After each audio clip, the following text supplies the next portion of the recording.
Senhoras e senhores, boa tarde. Pedimos aos presentes que ocupem os seus lugares e a gentileza de manterem seus celulares no modo silencioso. Dando continuidade ao Seminário Internacional Trabalho Decente, proposições para a construção de uma agenda de saúde, segurança, equidade e proteção à infância e erradicação do trabalho infantil, anunciamos o último painel desta tarde, que abordará o tema Acesso à Justiça e Inclusão Social. Informamos que, ao final da palestra, teremos a leitura da Carta da Política de Trabalho Decente. Compõe a mesa, Suas Excelências, a senhora ministra Kátia Magalhães Arruda, do Tribunal Superior do Trabalho e coordenadora do projeto Gente que Inspira, que atuará como mediadora, e o senhor juiz Sérgio Molina Martinez, magistrado do Conselho da Judicatura Federal do México, que atuará como palestrante. Tem a palavra a senhora ministra Kátia Magalhães Arruda. Bem, novamente, boa tarde a todas e todos. É um prazer, uma honra imensa estar aqui com vocês. E a honra é ainda maior de apresentar o professor Dr. Sérgio Javier Molina Martinez.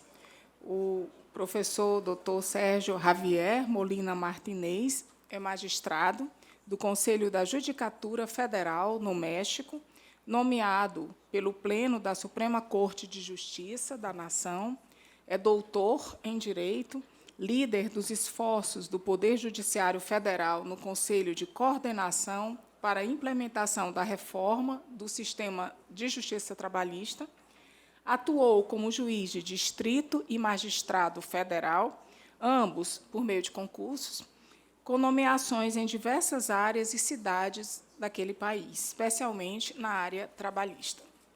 Sua carreira judicial também inclui a nomeação como chefe da Unidade de Implementação da Reforma em Matéria de Justiça do Trabalho e é reconhecido pela Suprema Corte de Justiça da Nação e pela Associação Mexicana de Juízes por sua atuação como magistrado federal na proteção dos direitos humanos.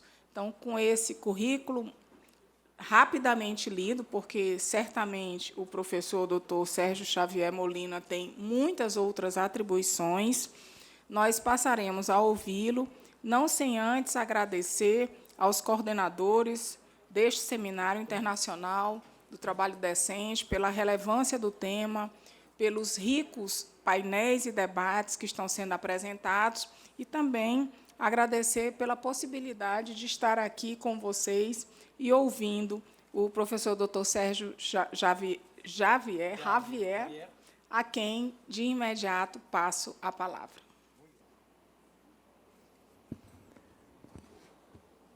Buenas tardes. En un precioso edificio que tiene o alberga a un tribunal con más de 70 años de existencia, ¿qué podría venir un mexicano a explicar a esta consolidada justicia laboral en Brasil? La plática que hoy tendremos será como cualquier otro drama mexicano, en 4 capítulos de una telenovela que mostrará en esta importante casa de la justicia por qué nuestro presidente, Lelio Ventes, ha decidido, ahora que nos encontramos en Ginebra, invitar a platicar con las juezas y los jueces en Brasil. Agradezco a nuestro amigo Lelio que nos haya invitado a la justicia laboral mexicana a hablar aquí. que ele tenha convidado a y Justiça desde Trabalhista luego Mexicana la a presentación de conversar la aqui. ministra Desde Katia então, obrigado pela por apresentação da ministra las Kátia, palabras tan pelas significativas palavras en tão esta importantes e de presentación. tanto significado nesta Muy bien. apresentação. Muito bem. Hemos tratado además Nós de tratamos também e tentamos hacer alguna traducción al portugués fazer uma de tradução nuestra aqui no presentación português da nossa y apresentação. procuraré E eu vou tentar hablar despacio para Vou que tentar falar aquellos que devagar no para aqueles podamos que, comprender el español não consigam entender bem o poder espanhol, intercambiar para que vocês possam estas ideas, fazer repito, uma en forma troca de dessas drama ideias. o Novamente, telenovela eu repito, mexicana. Muy bien. Em forma de drama Ahí mexicano, en la de novela mexicana. pantalla Então, aqui na está tela, el vocês título podem ver o título, de nuestra telenovela o que título da nossa novela, se compone que está de composta cuatro por grandes quatro capítulos. grandes capítulos. El O primero primeiro deles es retomar con ustedes é voltar esto que a falar sobre o assunto com trascendió en el vocês, mundo, essa questão que que foi es tão el transcendente no mundo, constitucionalismo que é o social, constitucionalismo social. constitucionalismo social con sede en Constitucionalismo com sede no Em México. Em 1917, México aportou o México al mundo, contribuiu com o inclusive mundo, antes de la Constitución inclusive de Weimar antes del da 19, Constituição de los conceptos 19, del o México constitucionalismo contribuiu social. De eso com os trataremos. conceitos de constitucionalismo Y porque social. en el camino, Nós vamos falar disso porque en más de no 100 caminho, años, em mais de 100 nos anos, desviamos nós de ese constitucionalismo desviamos social. um pouco deste Esta será constitucionalismo la social. primer Então, esta vai parte ser a desta primeira telenovela parte dessa nossa mexicana. novela La mexicana. segunda A segunda parte implicará analizar tem a ver com la analisar coincidencia as en los coincidências períodos dos períodos econômicos, sociais e de jurídicos este tránsito de 1917 dessa al parte de 2023. 1917, esse trânsito que nós tivemos de 2017 até 2023 é uma parte histórica que vai nos ajudar a compreender por que o modelo mexicano mudou. En tercer término, Em y es terceiro algo lugar, sumamente é interesante, algo bastante la interessante, vinculación que é a de la vinculação reforma laboral en da reforma México trabalhista no a los México acuerdos comerciales com os acordos con comerciais nuestros com os socios, nossos sócios, principais nossos socios principais comerciais, sócios comerciais, Estados Unidos y Estados Canadá. Unidos e Hablaremos Canadá. de esta Nós vamos falar vinculación desta que, vinculação por cierto, cada vez será más frecuente que vai ser cada entre vez mais las frequente normas del derecho entre as laboral normas do direito y los trabalhista acuerdos e os acordos comerciales comerciais se suscriben que são y e que ocorrem no mundo. buscaremos E, finalmente, então, nós vamos procurar um final feliz, como todas as novelas mexicanas. O nosso quarto capítulo cuál es el modelo é qual o modelo de administração da justiça que nós temos. Quando nós falamos destas situações econômicas, sociais e políticas e os acordos comerciais que ocorreram há 3 anos. Finalmente, nós faremos alguns comerciais, como toda a novela, e nós vamos então mostrar em números a transformação que nós fizemos em 3 anos da justiça trabalhista no México. Fiquem confortáveis, porque nós vamos começar agora. Eu vou colocar essa pasta aqui. Fiquem bastante confortáveis.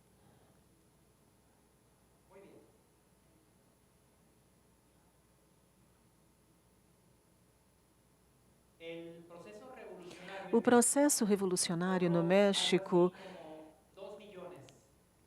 ele custou ao redor de 2 milhões de pessoas, foi um processo sangrento. Em 1910, ele foi apoiado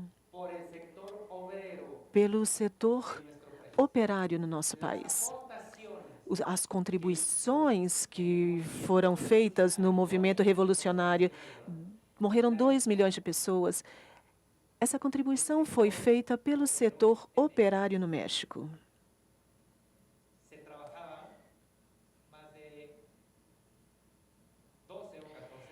Eram trabalhadas mais de 12, 14 horas em condições que hoje seriam conhecidas como condições análogas à escravidão ou escravidão.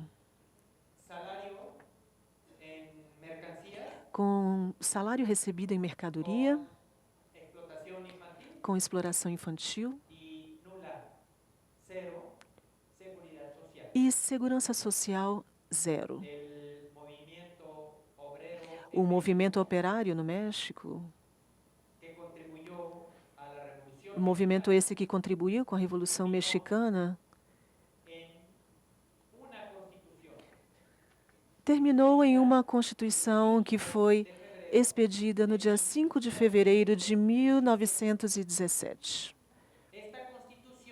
Esta Constituição, pela primeira vez no mundo, ela contribuiu o que nós conhecemos hoje como direitos sociais. E estes direitos sociais estão baseados em 3 pilares fundamentais: educação, educação universal e gratuita, posse da terra em sociedades e as normas regulatórias que regularam o direito do trabalho em um artigo histórico, o artigo 123 da Constituição. Estas 3 contribuições do constitucionalismo social transformaram, então, o elemento constitucional nos países ocidentais. Porque foi a primeira vez que o Estado, que a nação, estava preocupado em colocar na sua Constituição, em estabelecer na sua Constituição, direitos que fomentam a desigualdade para aqueles que menos têm. De uma forma bem específica, na Constituição foram estabelecidas regulações fundamentais ou básicas, da forma como é. A existência de um salário mínimo, o estabelecimento de uma jornada que não fosse maior a 8 horas, a regulação do trabalho noturno, especificamente para mulheres e para menores de idade, proibindo terminantemente, estabelecendo a obrigação dos empregadores de conceder parte dos seus ganhos aos trabalhadores, estabelecendo formas de regular a segurança social dos trabalhadores.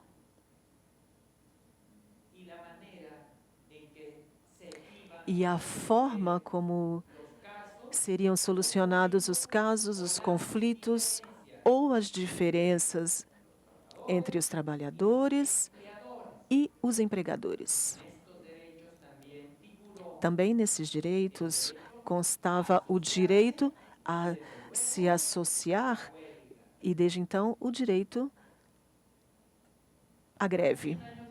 100 anos depois, um pouco mais de 100 anos depois, isso pode parecer algo comum, porque todas as constituições do mundo e todos os instrumentos internacionais universais, europeus e americanos, eles contêm nos seus direitos fundamentais estes princípios: o direito ao trabalho, o direito à associação e a se sindicalizar, e o direito à greve. A transcendência é que, pela primeira vez, um movimento revolucionário provoca e faz com que uma Constituição regule esses direitos há mais de 100 anos. E o México foi o precursor destes direitos. E nós, então, podemos nos perguntar: se o México foi o precursor, pela primeira vez no mundo, de todos esses direitos e estabeleceu na sua Constituição e logo depois em uma norma secundária chamada de Lei Federal do Trabalho e estabeleceu organizações para poder resolver os casos e os conflitos? Por que tudo falhou? E por que o México se transformou no país que tem os salários mais baixos da América Latina? E por que o México era apontado nas conferências da Organização Internacional do Trabalho e pelo Comitê de Acompanhamento das Normas como o país que estimulava contratos simulados, contratos coletivos de trabalho, mas não estimulava o sindicalismo livre e também não estabelecia o reconhecimento deste núcleo fundamental dos direitos humanos reconhecidos pelos convênios fundamentais da OIT. O que teve que acontecer, então, para perder o caminho? Este é o segundo capítulo. Depois do movimento revolucionário, a estabilidade do país, os governantes, então, daquela época, antigos generais do exército, eles mantiveram uma associação com os grandes sindicatos que então começaram a se formar. Este período foi denominado como o período do corporativismo sindical. Grandes centrais operárias patrocinadas e protegidas pelo poder público, elas contribuíram para a falta de liberdade e de democracia no interior das organizações sindicais. Em troca de cargos públicos, senadores ou deputados, ministros da Corte Suprema, eram cotas. Estes cargos eram cotas que vinham de grandes centrais operárias. E isso, então, contribuiu para que estas cotas também fossem exigidas na composição dos organismos que resolviam as controvérsias, que resolviam os conflitos. Esses órgãos jurisdicionais que são chamados de juntas de conciliação e arbitragem, que eram integradas, ontem eu comentei aqui, com alguns juízes deste país, do Brasil, e até os anos 80, no Brasil, ainda existiam estas juntas. Mas aqui era compreendido, diferentemente do México, que eram juízes semiprofissionais ou juízes profissionais que eram parte dessas juntas. No México, eram apenas cotas sindicais, porque tanto de patrões quanto de empregados, porque não tinham sequer a obrigação de ser pessoas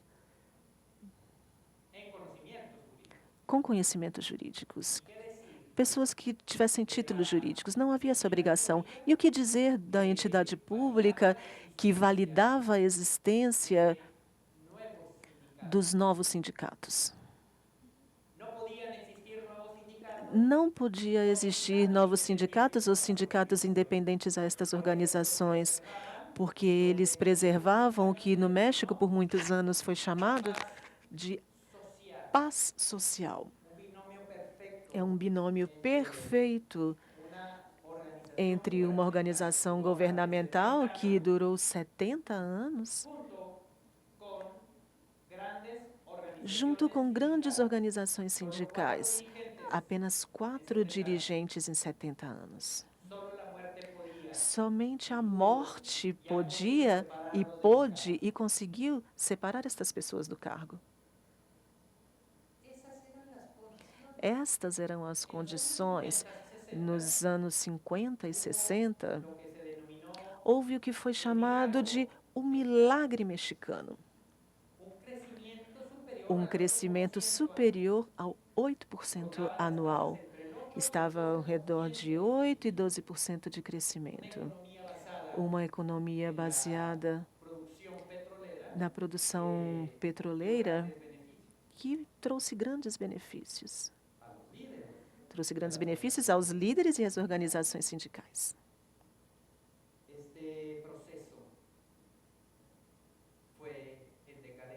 Este processo começou a cair em decadência nos anos 80 e 90.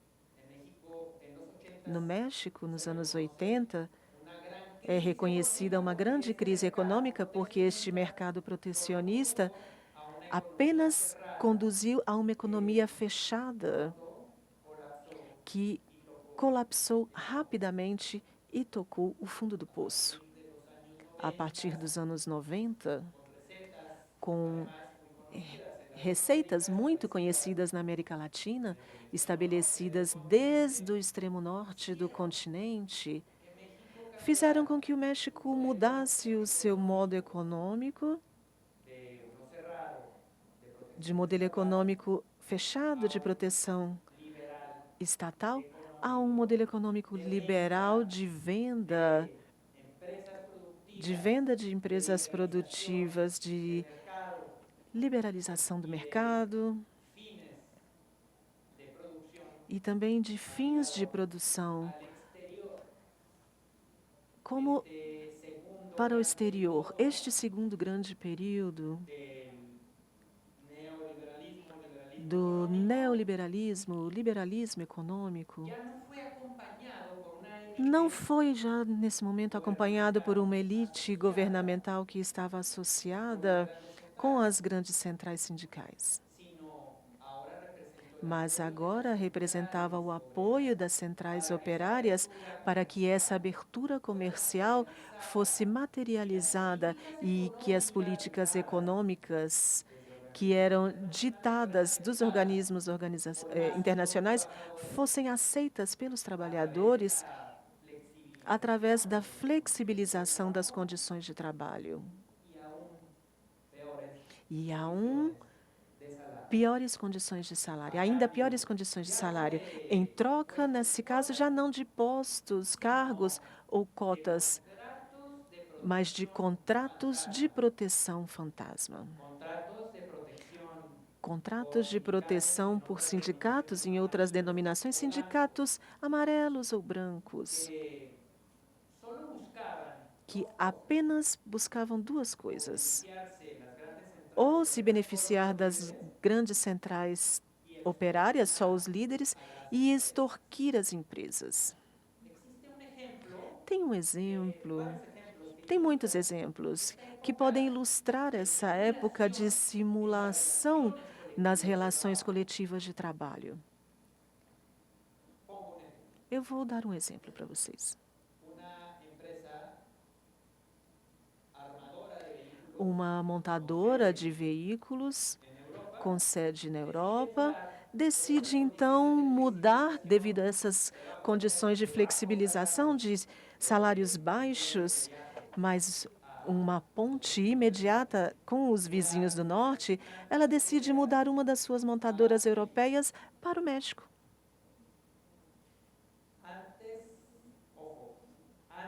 Atenção, antes de começar as operações, existia apenas uma grande planta, sem nenhuma máquina. Ela já tinha o seu contrato coletivo de trabalho, antes sequer de começar as operações. Ou seja, fontes de emprego, plantas produtivas sem trabalhadores,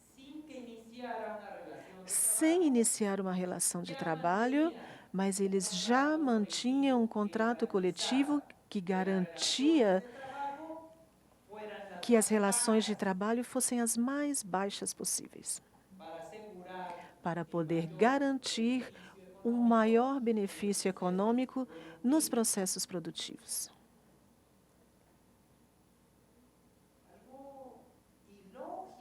É uma coisa sem lógica. Algo sem lógica estava ocorrendo. E o que dizer da democracia para o interior destas organizações? Ela não era preservada, não era mantida em termos de convênios.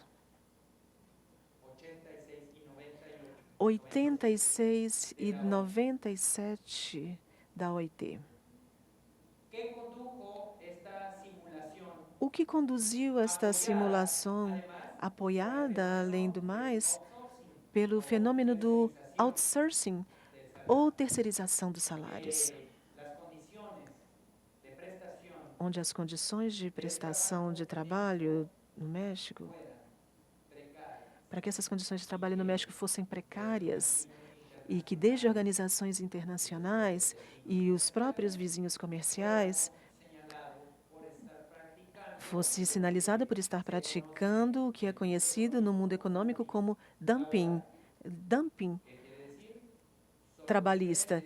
Isso quer dizer que só vai ser oferecida mão de obra barata com condições de flexibilidade para que as plantas industriais ou as empresas se mudem para o México devido a estas condições de trabalho.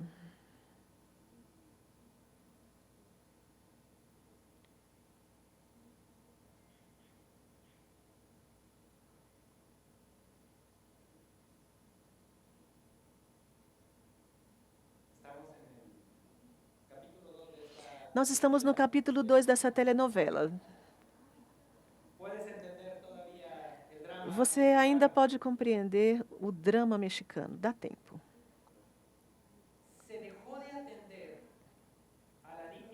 Deixou-se de atender à dignidade dos trabalhadores nas faixas norte do país. É o que é chamado de Estados da República. São mantidas centenas de plantas maquiadoras que têm o único objetivo de exportar com valores baixos para o vizinho do norte. E elas mantêm os salários ou mantinham os salários mais baixos, apenas parecidos em termos per capita a outro irmão nosso na América Latina, que é o Haiti. Deste tamanho e com essa vergonha, era assumido o constitucionalismo mexicano durante estes 2 períodos da história.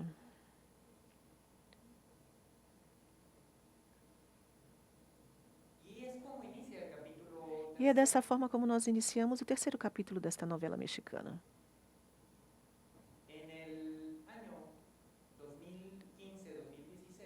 No ano de 2015 e 2016, desde 2004, neste período, anos 90, anos 2000, o México subscreveu o primeiro acordo comercial, que foi conhecido como o primeiro acordo comercial da América do Norte. Foi integrado com, perdão da denominação, 13 economias totalmente desiguais. Estados Unidos, 3 economias, Estados Unidos, Canadá e México. A partir deste acordo dos anos 90, ano 94, foi colocada ênfase na troca de modelo. A troca de modelo desse acordo, o corporativismo e a simulação, que apenas provocaram salários baixos e flexibilização nas condições de trabalho.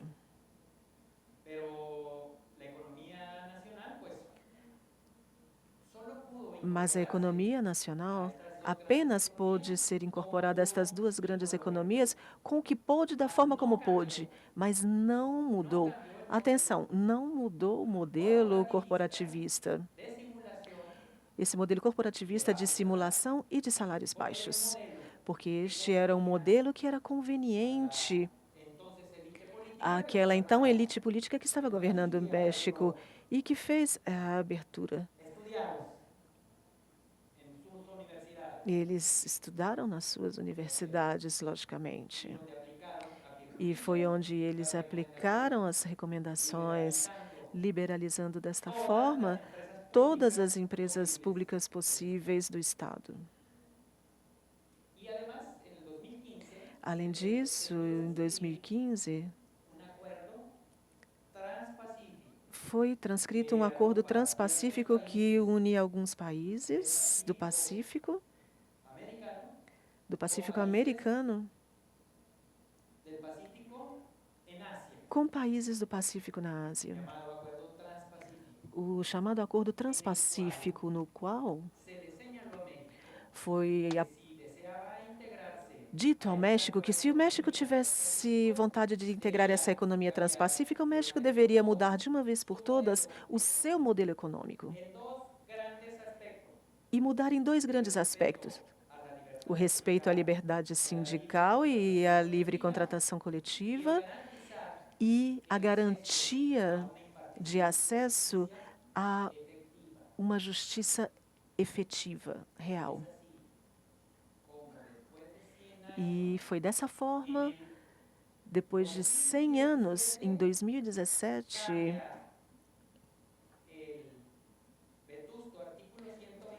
foi mudado o artigo 123, que não tinha sido mudado em 100 anos. Ele mudou no último ano de administração do presidente anterior. Uma mudança inesperada. Era tão inesperada porque nem os empregadores, nem os líderes sindicais perceberam a nova conformação, a nova composição do modelo trabalhista no México, e mudou o artigo 123 para poder se adaptar a este acordo comercial transpacífico. Mudou em quê? O artigo 123, ele mudou em dois aspectos fundamentais: potencializar e reconhecer de uma vez por todas a liberdade sindical, estabelecendo, então, cláusulas na Constituição que garantam que os dirigentes sindicais representem de verdade, realmente, a base trabalhadora. Precisamos lembrar dessa simulação existente, esses sindicatos fantasmas. Isso é apenas um lembrete para poder cobrar aquelas cotas sindicais. A fórmula é estabelecer uma garantia de legitimidade entre os dirigentes sindicais e a base trabalhadora. A necessidade de provar, através de um documento, de que o dirigente sindical realmente representa a sua base, estabelecendo, assim, garantias instrumentais na Constituição para poder, então, preservar essa subscrição e este registro dos contratos coletivos de trabalho. O que, então, implicava em nos adaptar de uma vez por todas, em uma normativa constitucional, aos princípios da OIT, que é garantir a democracia e a liberdade. E garantir a liberdade sindical. E, no meio das duas, garantindo, a partir da Constituição, de que o voto no interior das organizações e as principais decisões dos sindicatos sejam, então, tomadas a partir do voto pessoal, livre e secreto. Estas garantias que foram concedidas a partir da Constituição, elas pretenderam garantir a liberdade sindical e a contratação coletiva livre. O segundo grande direito que foi materializado, e é o motivo dessa conferência, é estabelecer um modelo diferente para poder solucionar os casos trabalhistas, sejam individuais como coletivos, garantindo, em primeiro lugar, uma conciliação nociva e obrigatória antes de acudir aos tribunais. Em segundo lugar, em um segundo momento, tribunais independentes, autônomos, imparciais e profissionais. Para o Poder Judiciário da Federação, tanto para os poderes judiciários locais. Estes dois direitos fundamentais, o direito coletivo, que garante da melhor maneira, em termos modernos, e assumindo os convênios da OIT de liberdade e democracia sindical, por um lado nós temos isso, e por outro lado, estabelecendo instrumentos novos para poder solucionar os casos ou conflitos, suprimindo definitivamente a existência das juntas de conciliação e arbitragem. E aqui eu faço um parênteses importante. Desde 1956, foi aprovado o convênio 97 da OIT, mas teve que passar 40 anos depois para ser ratificado pelo Senado. Esse era o tamanho da restrição e a resistência à mudança no México.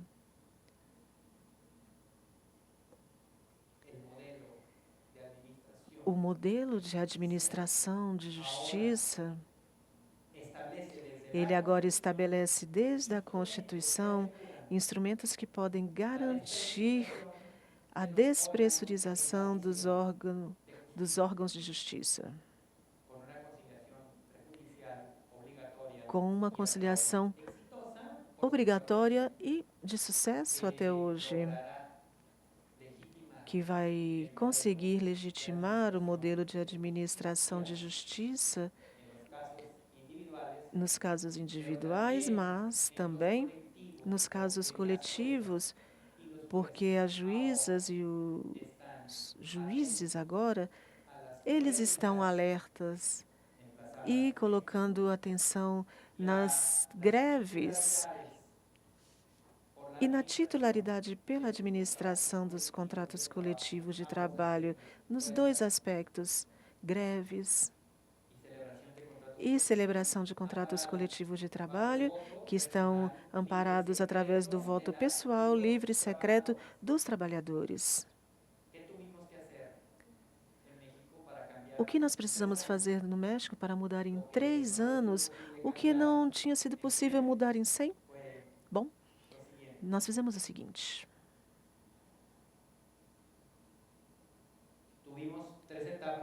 Nós tivemos 3 etapas de implantação, do menor ao maior. Passou por onde aqueles estados do país onde os conflitos eram menores, em um ano de pandemia, ano de 2020, ano de 2021 ainda, ano de pandemia e até o 2022. Em outubro do ano passado, nós conseguimos cobrir todo o país.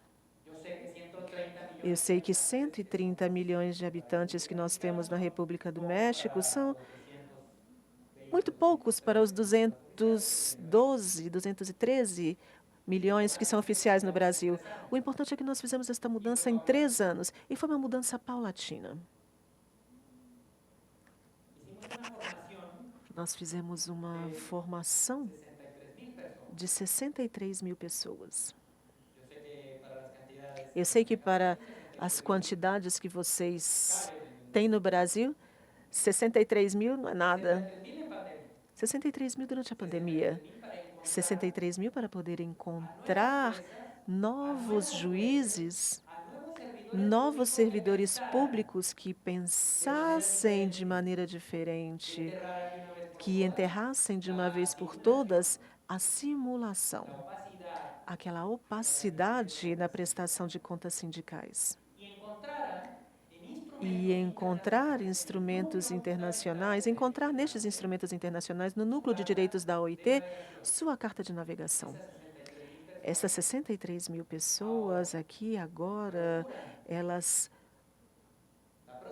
procuram a finalização do trabalho infantil, que foi mencionada amplamente ontem, evitar a discriminação no trabalho, no emprego,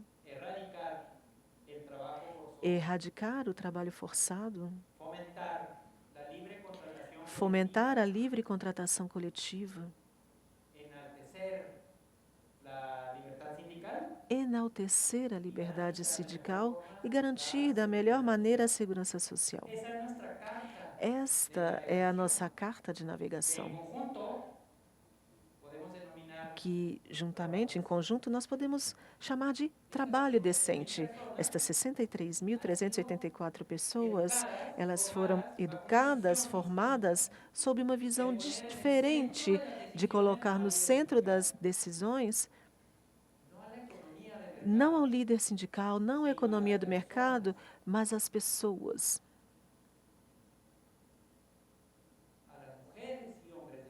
Às mulheres e aos homens do nosso país que procuram obter melhores salários, melhor renda através dos seus salários.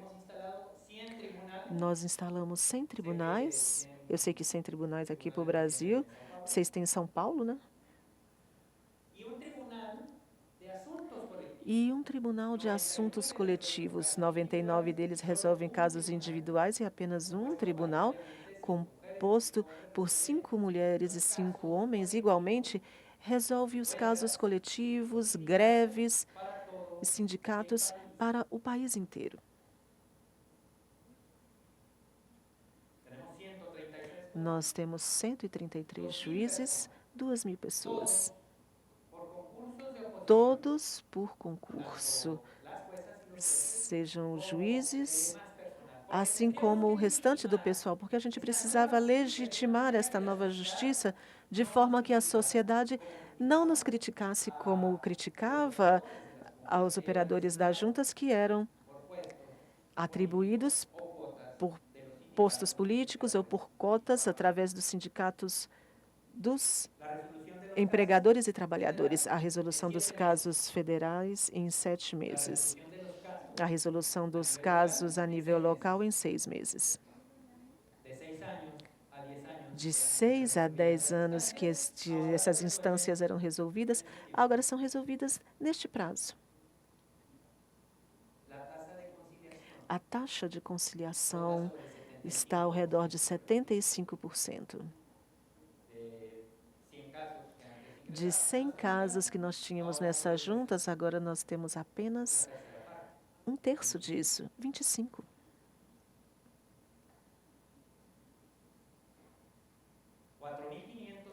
4.545 sindicatos registrados. E com isso eu vou finalizando aqui.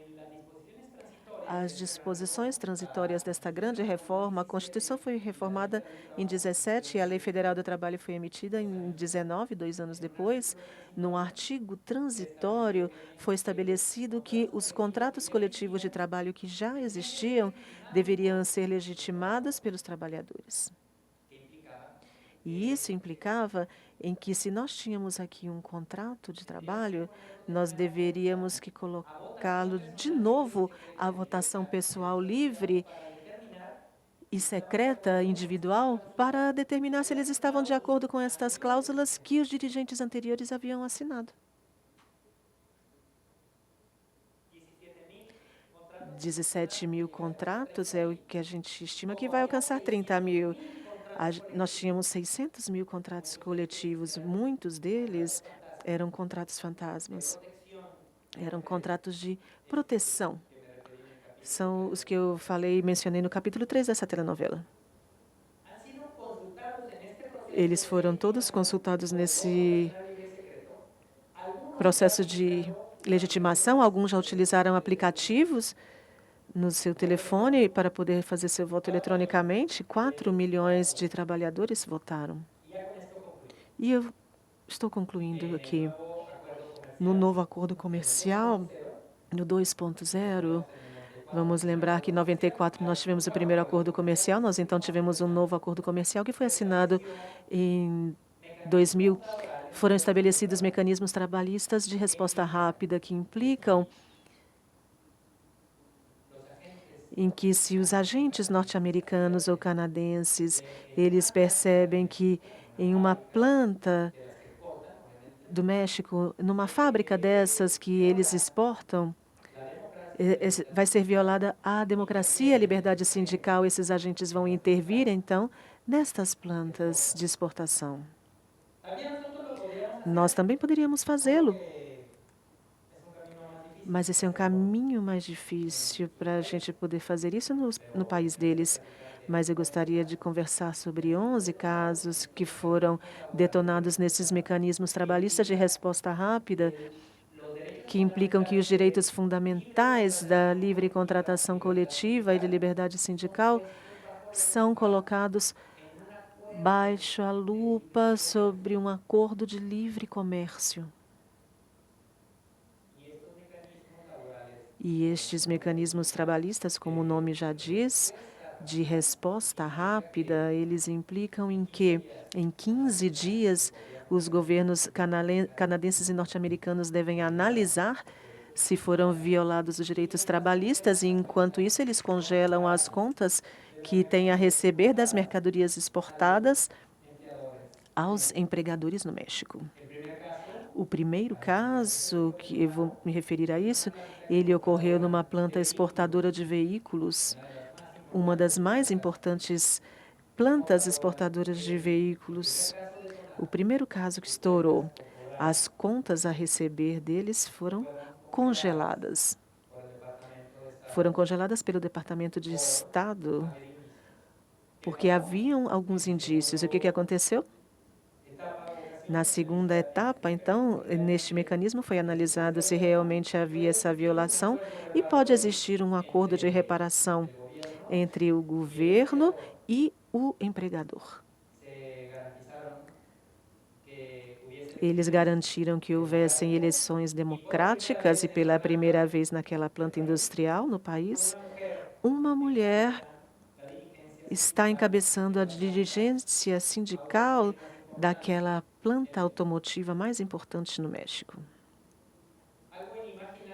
Algo que era completamente inimaginável em muitos outros países. Estes mecanismos de trabalho trabalhistas de resposta rápida, que estão vinculados ao cumprimento da liberdade e à democracia das organizações sindicais. Os vizinhos, para evitar que outras plantas automotivas chegassem a México devido aos salários baixos, e nós, pelo nosso lado, procurando que, através da livre contratação coletiva e a liberdade sindical, fosse garantido o que foi comentado ontem, a justiça social das nossas mulheres e dos nossos homens. Que nós não sejamos apontados por ter os salários mais baixos na América Latina e também não ser apontados por fomentar os contratos fantasmas ou os contratos de simulação. Este é o drama mexicano. Esta é a reforma trabalhista que ocorreu no México e da qual todos na América Latina poderemos observar e vivenciar bem de perto, porque todos nós da América Latina somos irmãos.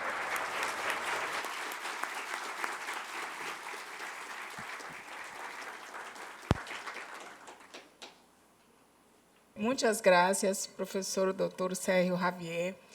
É possível uma pergunta? Porque estou um pouco confusa. Muito obrigado, Dr. Sérgio Xavier. É possível que eu faça uma pergunta, porque eu estou um pouco confusa.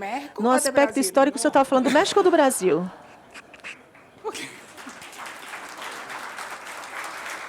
Porque me parecia muito semelhante. Porque pareciam bastante semelhantes. Eu realmente fiquei impressionada, primeiro com a simpatia, com a inteligência, né, do nosso palestrante, mas no aspecto histórico, quando estava o professor Javier a narrar todo esse drama mexicano, também estava eu a pensar por que o México e o Brasil continuavam a descumprir os direitos trabalhistas de forma contínua.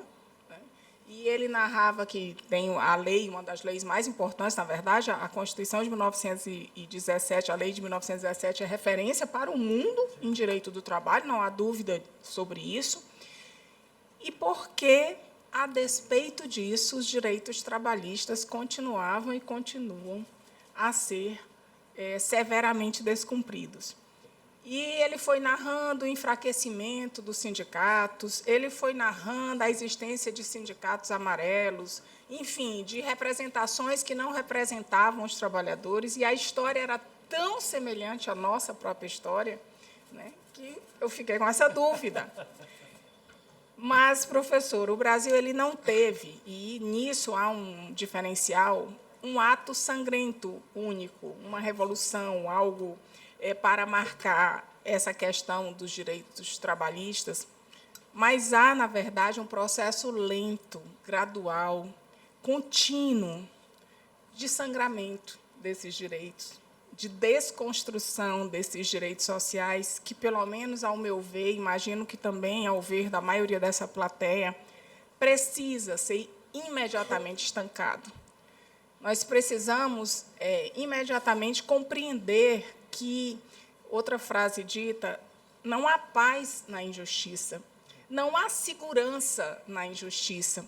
Não é possível falarmos em paz e segurança com os trabalhadores vivendo na miséria absoluta, sem seus direitos garantidos, direitos básicos que não só nós temos, mas que eles também têm.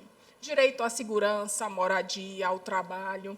Então, é extremamente importante ouvir um irmão latino-americano falar de sua história para que possamos ver que essa história é muito similar à nossa, mas que, se é similar à nossa, nós também podemos pensar em uma resposta conjunta, em uma resposta efetiva, né, não no sentido da desconstrução, como vem sendo feito, mas na construção de um tempo em que esses direitos sejam efetivamente reconhecidos. Então, eu queria agradecer. E, na minha pergunta, eu fiquei com, além da curiosidade para saber se era a nossa história ou a sua história, né, eu fiquei com uma dúvida. Qual foi o papel, ou qual é o papel da Suprema Corte Mexicana, ou para a efetivação ou para a desconstrução desses direitos?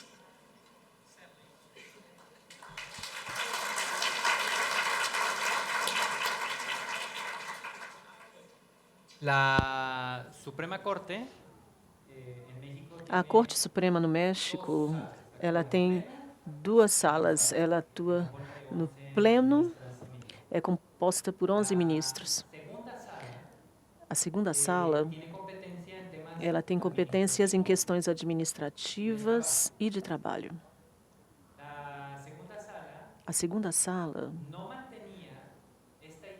não mantinha esta ideia de reforma em 2017, que nós mencionamos aqui. Porém, nas suas decisões, eles foram fortalecendo os aspectos de democracia e liberdade sindical quando foi necessário. Em vários casos documentados, as resoluções da Suprema Corte de Justiça da Nação, essa corte reconheceu sindicatos independentes que tinha sido negado o reconhecimento pela autoridade política de turno. Então, todas as cortes supremas, elas mantêm um toque ortodoxo. Elas não transformam a realidade de uma decisão a outra. A mesma Corte Interamericana, nos seus diálogos de jurisprudência, ela vai fortalecendo e avançando nos direitos que ela vai interpretando. À medida que vai interpretando, devemos lembrar o caso Lagos do Campo contra Peru, Lagos del Campo contra Peru, ao interpretar o artigo 26 da Convenção Interamericana, perguntou se ali estavam radicados os direitos sociais. Hoje em dia, nós podemos, então, considerar a existência de direitos sociais, mas a partir de uma interpretação. Em termos bem parecidos, assim foi a Corte Suprema de Justiça quem preservou nas suas sentenças, aos poucos, esta liberdade e democracia sindical. E com isso, eu já estou terminando. Toda esta reforma, ela foi impugnada como inconstitucional. Por exemplo, os sindicatos, os grandes sindicatos, eles questionavam a aplicação de prestar contas das cotas sindicais. A necessidade de que existisse voto pessoal livre e secreto no interior das suas organizações, ou isso é que nós conversamos sobre a necessidade de legitimar os seus contratos coletivos de trabalho que foram feitos pelo passado. A Suprema Corte, então, ela avalizou a constitucionalização destas decisões sob o amparo das decisões da Organização Internacional do Trabalho. Ministra Kátia? Esta é a ideia que é mantida pela Corte Suprema no México, na segunda sala. Muitas graças.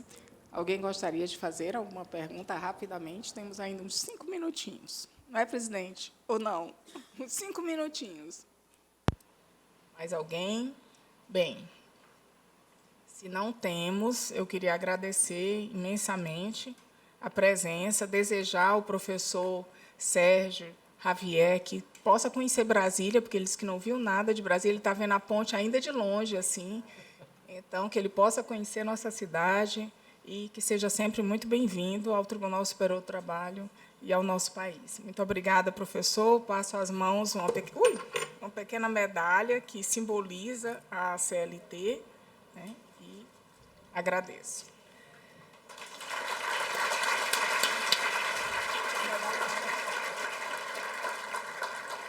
Neste momento, a senhora ministra Kátia Magalhães Arruda está entregando o certificado de participação ao palestrante e, em nome da presidência do TST e do CSJT, conferirá também a medalha e o troféu comemorativos dos 80 anos da CLT.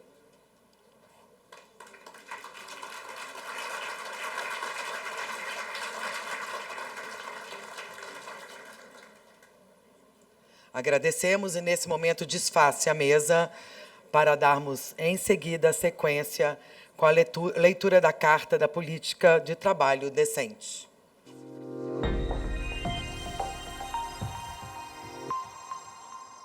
Nós precisamos considerar que a exploração sexual ela é uma chaga aberta em uma sociedade sem empatia, que vê o ser humano como coisa, como mero objeto de exploração. A exploração sexual de crianças e adolescentes nada mais é do que a mercantilização da vida, porque ela está conectada com outras organizações criminosas, como o tráfico de pessoas, como o tráfico de armas, como o tráfico de drogas. Portanto, eu quero trazer aqui o desejo das nossas crianças, sobretudo o desejo do respeito.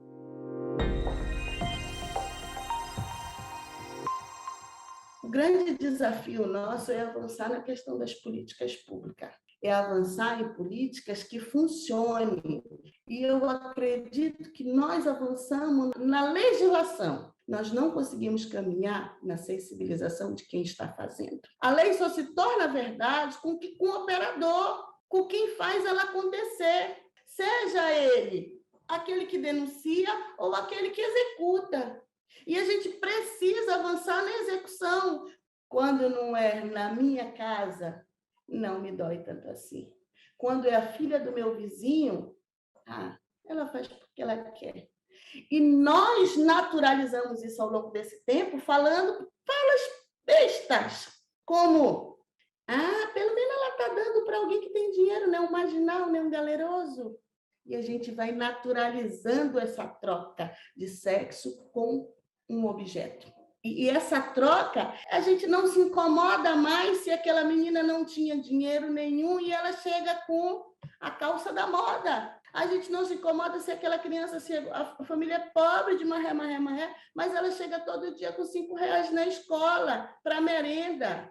A fome só vem favorecendo a questão da troca de sexo com criança. Negar a questão desta troca, porque a gente acha que a exploração sexual tem que ser a menina na zona, rodando uma bolsinha, com salto 15, de uma sainha, ou ela tem que estar numa boate, e aquilo aí se caracteriza exploração sexual. A gente precisa disseminar essa questão da exploração sexual e de todas as formas possíveis, porque senão a gente não vai conseguir combater nunca.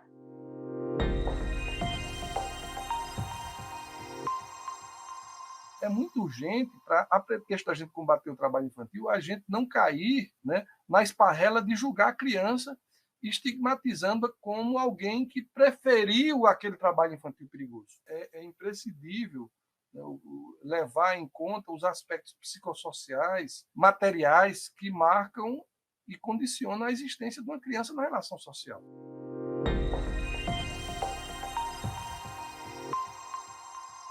Quando nós nos retiramos do campo do combate ao trabalho infantil, ingressamos em outro, muito perigoso. Ingressamos no território da cumplicidade. Afinal, a cumplicidade não se dá apenas quando se apoia, se dá também quando se silencia. Assim, que bom estarmos aqui juntos, parceiros, mais uma vez, mantendo-nos distante da cumplicidade e do silêncio, unindo vozes, forças, pensamentos e ações.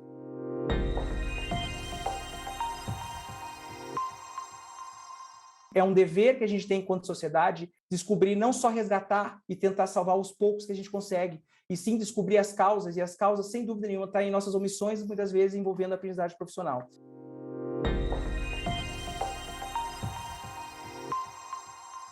É muito triste quando nós nos deparamos com questões de trabalho infantil. Certa vez, eu, juiz em uma cidade do interior aqui de Goiás, me deparei com uma situação de uma criança que trabalhava em um lava-jato. É muito triste quando nós precisamos reprimir esse tipo de conduta. Muito melhor é quando conseguimos prevenir, tanto com ações educativas quanto com ações de natureza social, para que isso não aconteça.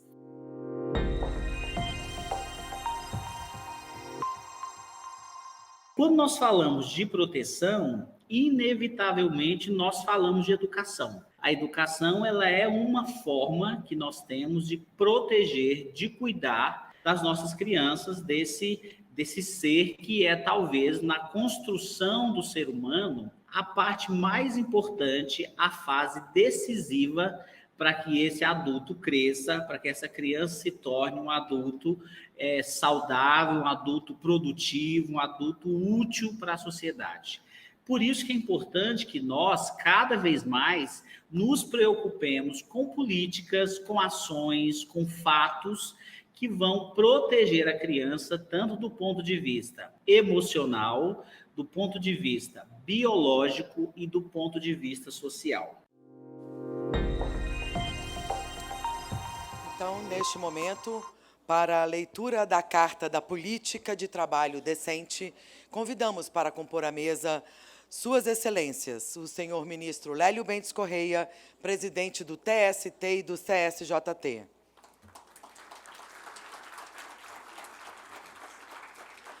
O senhor ministro Maurício Godinho Delgado, diretor da ENAMAT.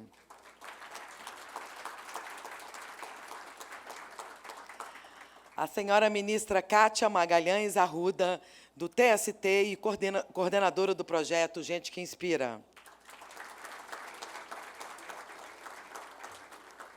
O senhor ministro Evandro Pereira Valadão Lopes, do TST e coordenador do Programa de Combate ao Trabalho Infantil e de Estímulo à Aprendizagem. E o senhor ministro Alberto Bastos Balazeiro, do TST e coordenador do Comitê Gestor Nacional do Programa Trabalho Seguro.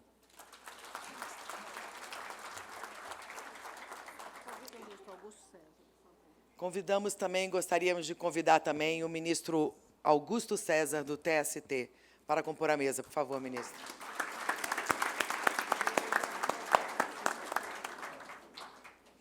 Tem a palavra o senhor ministro Lélio Bentes Correia.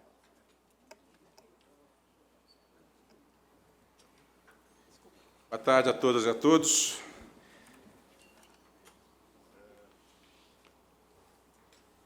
Jornada, hein?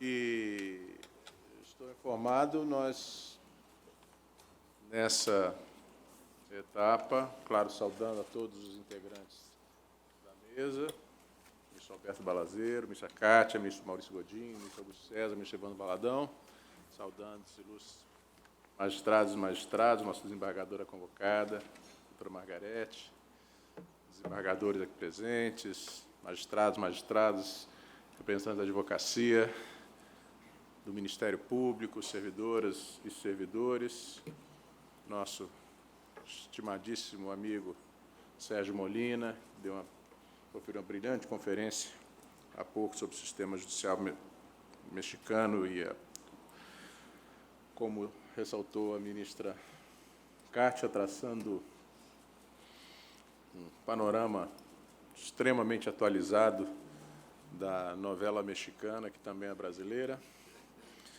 que esperamos que caminhe para um desfecho mais feliz. Eu tenho a honra de passar a palavra ao ministro Evandro Valadão para a leitura da carta, a carta do encontro. Muito obrigado, senhor presidente. Cumprimento Vossa Excelência, ministro Lélio Bentes, ministro Maurício Godinho, ministra Cátia Arruda, ministro Augusto César, ministro Balazeiro, todos que aqui estão presentes e que participam deste evento, né? Temos ainda mais emoções no dia de amanhã, certamente, mas esses 2 primeiros dias já foram dias de muita emoção, né? Muito contentamento por esse ambiente, essa ambiência de fraternidade, de solidariedade e de esperança de um mundo melhor, e que nós, do sistema de justiça, da justiça do trabalho, magistrados, servidores, os operadores dos direitos, possam efetivamente contribuir para um mundo melhor, para que possamos promover efetivamente o trabalho decente, a dignidade da pessoa humana. E, como disse o nosso Prêmio Nobel da Paz, o Kailash, que possamos praticar a compaixão.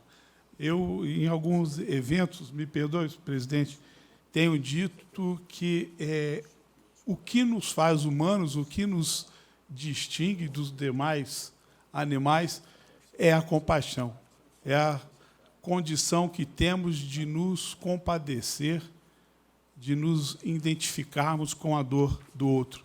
Isso é que nos faz humanos, e o Caracho ontem trouxe exatamente isso na sua brilhante fala. Sem mais delongas, carta do Seminário Internacional do Trabalho Decente, proposições para a construção de uma agenda de saúde, segurança, equidade, proteção à infância e a erradicação do trabalho infantil. Os participantes do Seminário Internacional do Trabalho Decente, proposições para a construção de uma agenda de saúde, segurança, equidade, proteção à infância e erradicação do trabalho infantil, organizado e promovido pelo Tribunal Superior do Trabalho, pelo Conselho Superior da Justiça do Trabalho e pela Escola Nacional de Formação e Aperfeiçoamento de Magistrados do Trabalho, no período de 1 a 3 de agosto de 2023, vem a público para, no que diz respeito ao Programa Nacional de Combate ao Trabalho Infantil e Estímulo à Aprendizagem, propormos articular pelo reconhecimento e consolidação da competência da Justiça do Trabalho para julgar todas as causas envolvendo o trabalho infantil, inclusive o trabalho infantil artístico, uma vez que todas as demandas decorrentes do descumprimento desse contrato serão julgados por esse ramo especializado. Reconhecer e disseminar que os juizados especiais da infância e adolescência, os GEAs, a exemplo dos criados no âmbito do Tribunal Regional do Trabalho, da 15ª Região, com competência material para analisar, conciliar e julgar todos os processos que envolvam pessoas em relações de trabalho com idade inferior a 18 anos, nela incluídos os pedidos de autorização para o trabalho de crianças e adolescentes, as ações civis públicas e coletivas e as autorizações para fiscalização de trabalho infantil doméstico, é uma boa prática que deve ser replicada pelos demais tribunais regionais do trabalho. A fim de garantir o direito à proteção integral e absolutamente prioritária da criança e do adolescente, devem ser empreendidos esforços para catalisar o sistema de justiça e demais entes do sistema de garantia de direitos da criança e do adolescente, visando a elaboração de um protocolo para julgamento de ações na perspectiva da infância e juventude, inclusive na perspectiva da proteção contra o trabalho infantil. Estimular a Justiça do Trabalho a processar e julgar com celeridade todos os pleitos que envolvam o combate ao trabalho infantil, identificando situações de vulnerabilidade socioeconômica, a fim de encaminhar crianças e adolescentes para atendimento da rede socioassistencial, a fim de inserção em programas de transferência de renda, inclusive no que toca à elaboração e implementação de políticas públicas e outras demandas que envolvam interesse direto no cumprimento do artigo 227 da Constituição Federal. Promover ações de capacitação da Justiça do Trabalho, visando qualificar as ouvidorias da Justiça do Trabalho para o recebimento e encaminhamento adequado das denúncias de trabalho infantil. 2. No que diz respeito ao Programa Nacional de Prevenção de Acidentes de Trabalho, Programa Trabalho Seguro, propomos implementar e acompanhar instâncias nacionais e regionais de articulação para a execução da Política Nacional de Segurança e Saúde do Trabalho, promoção da segurança e da saúde no trabalho e da assistência social às vítimas de acidentes de trabalho. Adotar o controle de convencionalidade em controvérsias envolvendo questões de saúde e segurança do trabalho, sopesando também decisões da Corte Interamericana de Direitos Humanos sobre o tema e a recente inclusão de um ambiente de trabalho seguro e saudável no quadro de princípios e direitos fundamentais da Organização Internacional do Trabalho. Articular pela consolidação da competência da Justiça do Trabalho para julgar as ações que tenham como causa de pedir o descumprimento de normas trabalhistas relativas à segurança, higiene e saúde de trabalhadores e trabalhadoras. Conferir prioridade de julgamento a processos envolvendo acidentes de trabalho, com os devidos registros de autuação e sistema, nos termos da Resolução Conjunta 1-GP-CCJ, de 3 de maio de 2011, e do artigo 60 da Consolidação dos Provimentos da Corregedoria Geral da Justiça do Trabalho.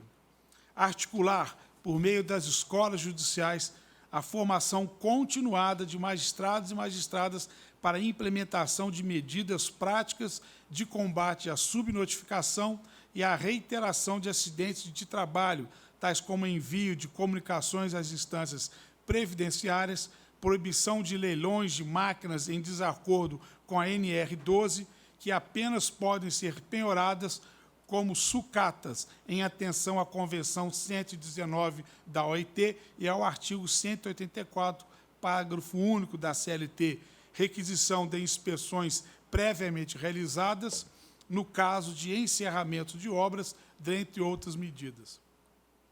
Também afirmamos a importância de atuar na promoção de uma agenda do trabalho decente, com equidade de raça, gênero e diversidade, além do enfrentamento ao trabalho escravo e ao tráfico de pessoas e de proteção ao trabalho do migrante. Nesse contexto, convocamos as instituições ao cumprimento urgente dos objetivos da Agenda 2030 da ONU, sob a lente da interseccionalidade, haja vista que a interdependência e indivisibilidade dos direitos humanos constitui condição necessária para a efetiva realização do direito ao trabalho decente. Parafraseando o Prêmio Nobel da Paz, Kailash Satyarthi, precisamos promover uma marcha global pela compaixão ativa para tornar o trabalho decente uma realidade para todas as pessoas. Brasília, dia 1º a 3 de agosto de 2023, a carta vacinada pelo Programa de Combate ao Trabalho Infantil e Estímulo à Aprendizagem, é o Programa de Trabalho Seguro, para os seus ministros que coordenam e os coordenadores nacionais. Muito obrigado.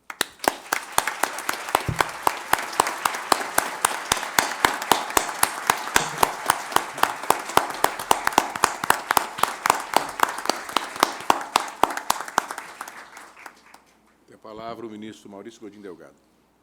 Boa tarde a todas e a todos. Meus cumprimentos muito especiais aos componentes dessa mesa, ministro Lélio Bentes Corrêa, presidente do TST e do CSJT, ministro Augusto César Leite Carvalho, coordenador de grupos de trabalho neste tribunal e vice-diretor da ENAMAT, também ministra Kátia Magalhães Arruda, igualmente coordenadora de importantes grupos de trabalho desde a sua chegada há mais de 13 anos no Tribunal 15 anos no Tribunal Superior do Trabalho.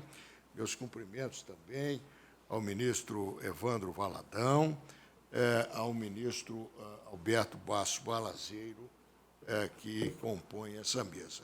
Cumprimento a todos os ministros e ministras aqui presentes, desembargadores e desembargadores e desembargadoras, juízas e juízes, procuradores e procuradoras, advogados e advogadas, servidores públicos de todo o nosso sistema judicial, também os demais participantes dos dias anteriores, inclusive da Advocacia Geral da União, que estiveram aqui conosco pioneiramente, atuando dentro de uma perspectiva que é a marca do presente evento. Quero cumprimentar também, mais uma vez, e agradecer os palestrantes que abrilhantaram e têm abrilhantado o nosso evento.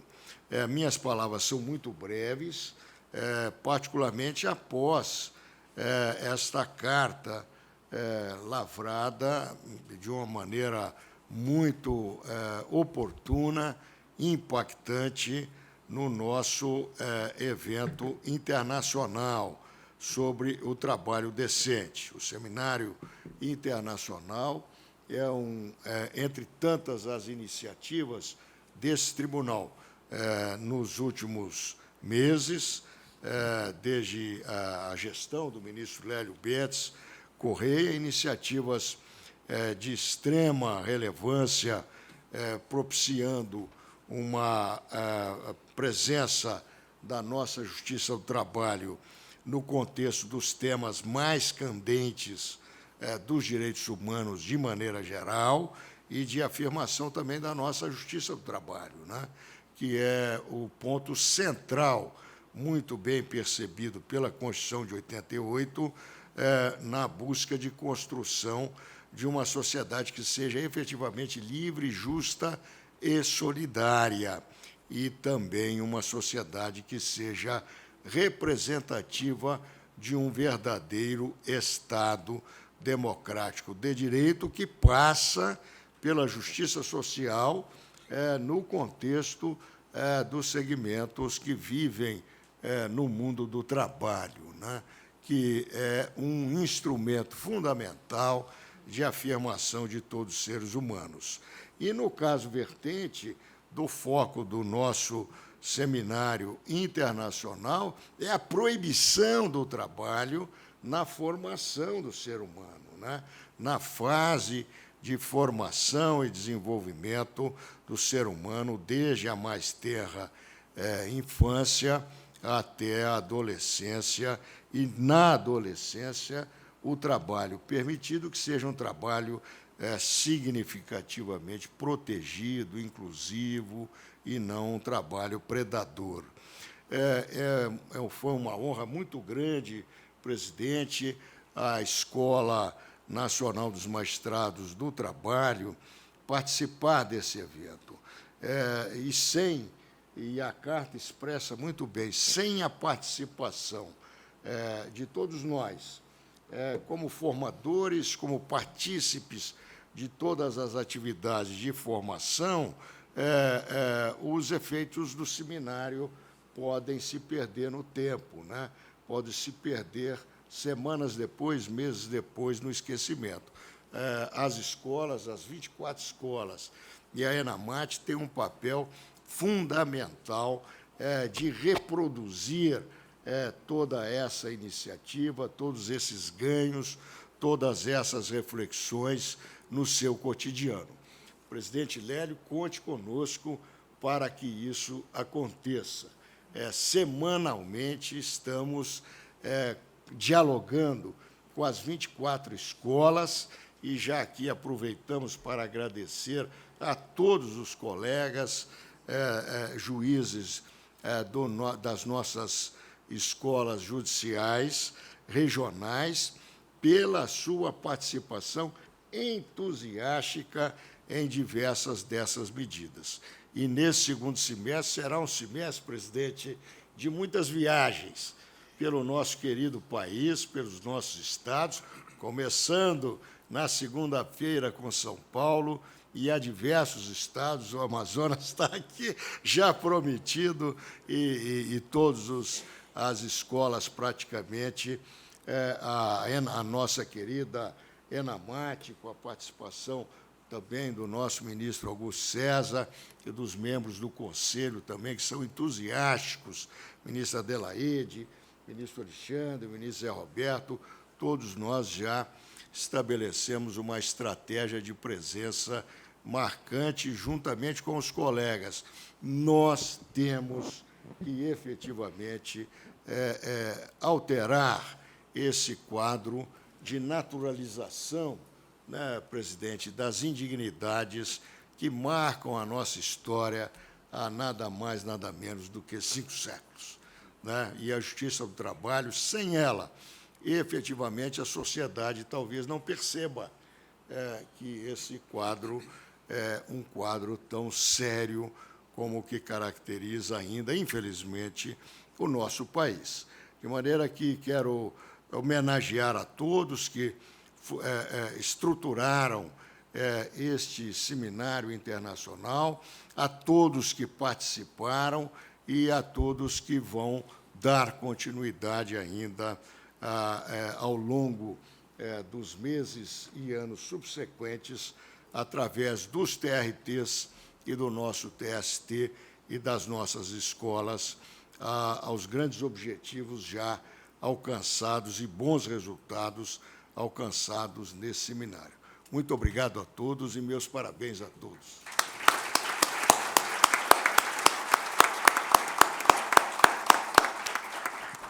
Muito obrigado, ministro Maurício.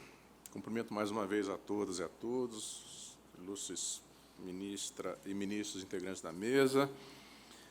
E agradeço, ministro Maurício, essa parceria frutífera com a ENAMAT, tão frutífera e, como eu disse ontem, tem dificuldade até de acompanhar, não é? E isso porque o ministro Maurício vai começar a viajar. Depois de começar a viajar, então, não é? Ninguém mais segura. Com toda certeza.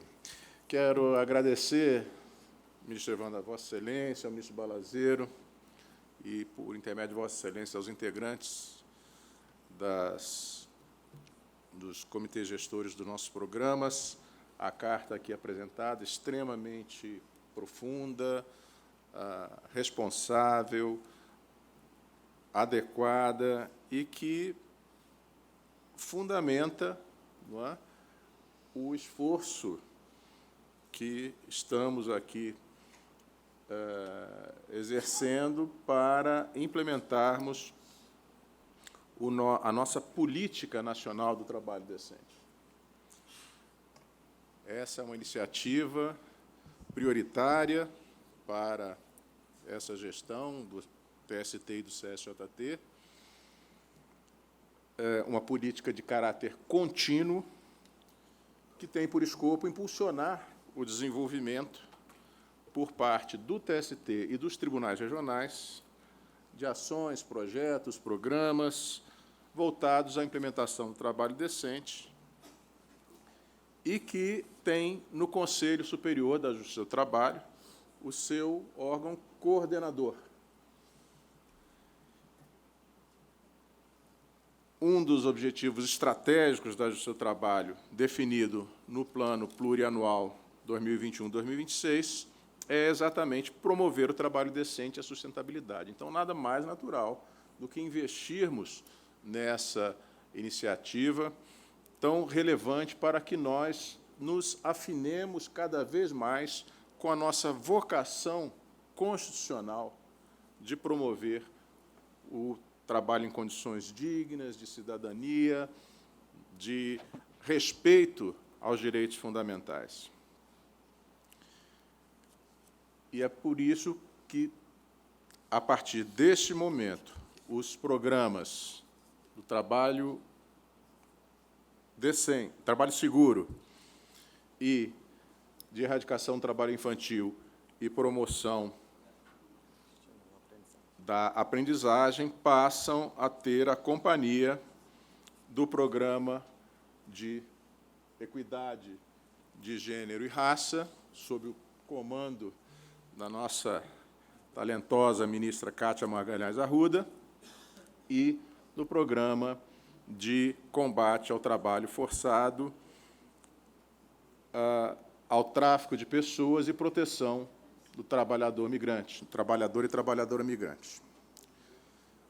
Conformando com isso os alicerces para que, efetivamente, possamos falar de uma política nacional que comprometa radicalmente a Justiça do Trabalho com a essência da sua missão constitucional. Destaco ainda que, para mensuração dos dados iniciais, bem como aferição dos resultados a curto e médio prazo, estaremos utilizando, entre outros instrumentos, o monitor do trabalho decente, já lançado pelo CSJT, em fase de aperfeiçoamento, é claro, sempre estará sendo aperfeiçoado, mas que já permite o mapeamento inicial dos processos que tramitam na Justiça do Trabalho sobre o tema trabalho decente. E aqui uma menção muito especial deve ser feita à ministra Adelaide Arantes, cuja dissertação de mestrado foi exatamente acerca da falta de conexão entre decisões deste Tribunal Superior e os princípios fundamentais do trabalho que informam a definição de trabalho decente da OIT. E, claro, essa estrutura apoiada pela, além de talentosa, versátil e superprodutiva ministra Kátia Magalhães Arruda, que também coordena a Secretaria de Pesquisa Jurídica e Ciência de Dados, não é? Uma ferramenta poderosa implantada no TST a serviço da formulação de políticas públicas baseada em evidência. Não podemos nos basear apenas em digressões, em ideias, por mais originais que sejam, teremos uma política baseada em dados. E é necessário, a essa altura, agradecer o trabalho incansável nos últimos meses, fundamental para, não só para a realização deste evento, mas para a implementação dos novos programas, do nosso juiz auxiliar da ANAMAT, doutor Bruno, das nossas juízas auxiliares da presidência, doutora Patrícia, doutora Adriana, doutora Gabriela, que não mediram esforço, nem noites de sono, para que pudéssemos aqui ter a possibilidade de apresentar esse resultado, que eu tenho certeza lança bases para um novo horizonte da Justiça do Trabalho.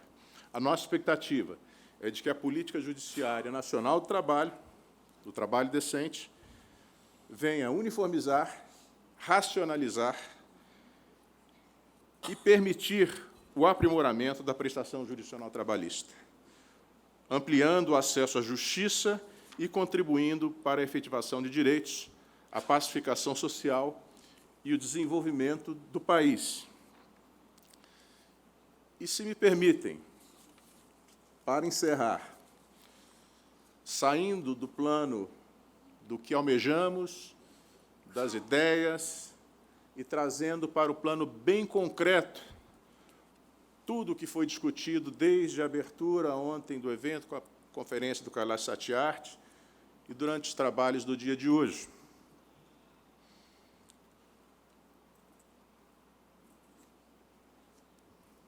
A minha verdadeira expectativa é de que todo esse esforço se concretize em mudanças efetivas que impactem a vida dos trabalhadores e trabalhadoras de todo o país. Estamos aqui tratando de um seminário sobre trabalho seguro, trabalho infantil, tratando da criação do programa de combate ao trabalho escravo, de promoção da equidade.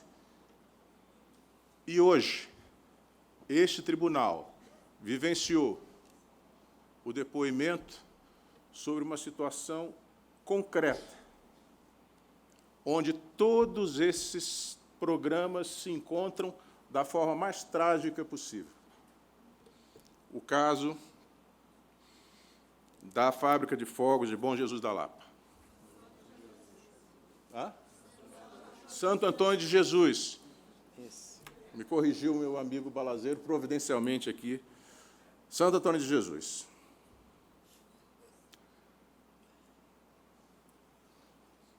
Uma situação de manifesta violação de todos os princípios básicos de proteção à saúde e segurança no trabalho.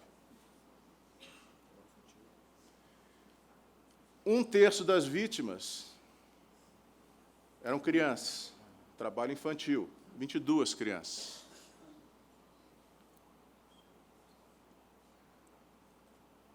A unanimidade das vítimas eram negras e quase a sua totalidade mulheres,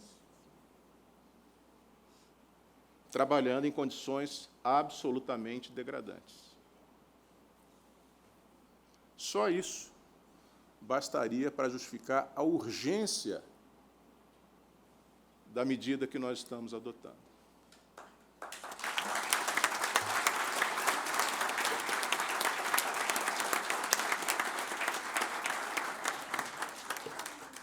E hoje, eu ouvi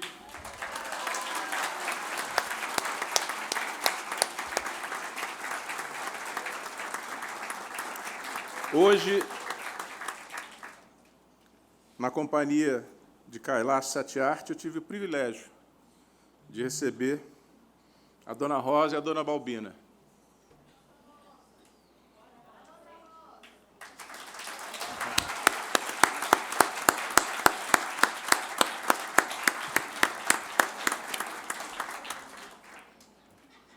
E eu ouvi da dona Balbina uma frase impactante.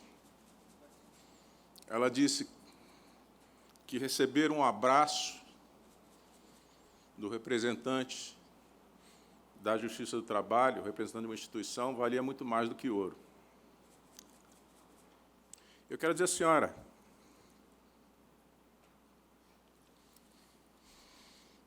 dona Balbina, aqui,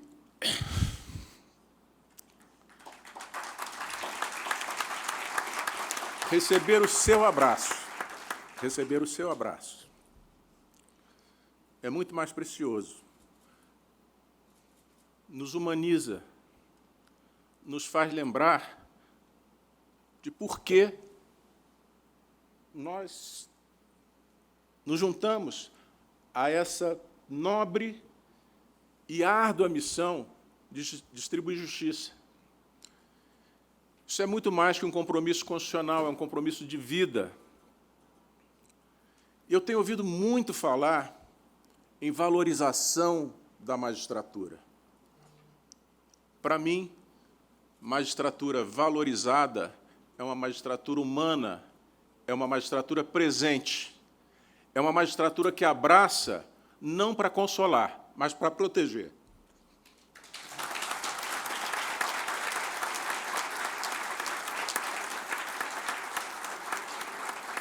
Que todos nós que temos essa honra, esse privilégio de estar aqui no movimento, nesse momento histórico, lembremos da Dona Rosa, da Dona Balbina, e regressemos às nossas atividades com o compromisso de abraçar, de acolher, de estarmos presentes na promoção do trabalho decente, da cidadania e da dignidade. Uma boa tarde a todos e até amanhã.